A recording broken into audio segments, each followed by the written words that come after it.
এই হচ্ছে AGT live 24/7। This is AGT Live 24/7। দেখুন, প্রশাসন থেকে খুব তৎপরতার সঙ্গে এবং আমাদের কাউন্সিলর, আমাদের চেয়ারম্যান, ভাইস চেয়ারম্যান, আমাদের ওসি, আমাদের ডিসিএম প্রত্যেকে এত সুন্দরভাবে এগিয়ে এসছেন। এনডিআরএফ টিম এসে নৌকা দিয়ে মানুষকে বাড়ি থেকে বার করছেন। পুরো 3 দিনের টানা বর্ষণে নদী জল এত বেড়ে গেছে যে আমাদের তেলিয়ামুড়া পুরো শহরটাই জলময় এবং মানুষের বাড়িতে থাকার কোনো অবস্থা নেই, সেই পরিস্থিতি নেই। মানুষকে বাড়ি থেকে আনা হয়েছে।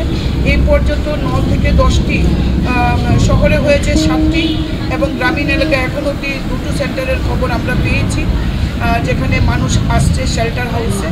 সেখানে প্রশাসন থেকে তাদের সকালবেলার প্রাতরাশের ব্যবস্থা করা হয়েছে, দুপুরে খাবারের ব্যবস্থা, রাতের খাবারের ব্যবস্থা সব করছে এবং ভারতীয় জনতা পার্টির সমস্ত কার্যকর্তা, তেলিয়ামুড়া মণ্ডল, আমাদের জেনারেল সেক্রেটারিরা প্রত্যেকেই আজকে কেউ আর বাড়িতে নেই। সেই ভোর রাততে শেষ রাত থেকে এরা মাঠে রয়েছে, মানুষের সাহায্যে রয়েছে। আমি প্রত্যেককে আমার কৃতজ্ঞতা জানাই এইভাবে মানুষের পাশে থাকার জন্য।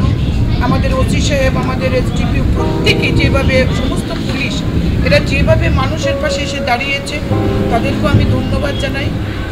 আমরা বলি যে বিজেপি শুধু রাজনৈতিক সংগঠন নয়, সেবাহী সংগঠন। আজকে আমাদের কার্যকর্তারা মানুষের বিপদে দাঁড়িয়ে কিন্তু এটা প্রমাণ করেছে এবং মানুষও আমাদের ডাকে সাড়া দিয়েছেন। যেখানে আমাদের প্রচুর পেশেন্ট আছে, একজন 100-র উপরে বৃদ্ধা রয়েছিলেন, এখানে একটা স্ট্রোকের পেশেন্ট রয়েছে, প্যারালাইজড পেশেন্ট রয়েছে, তাদেরকে নৌকা দিয়ে আনা হয়েছে।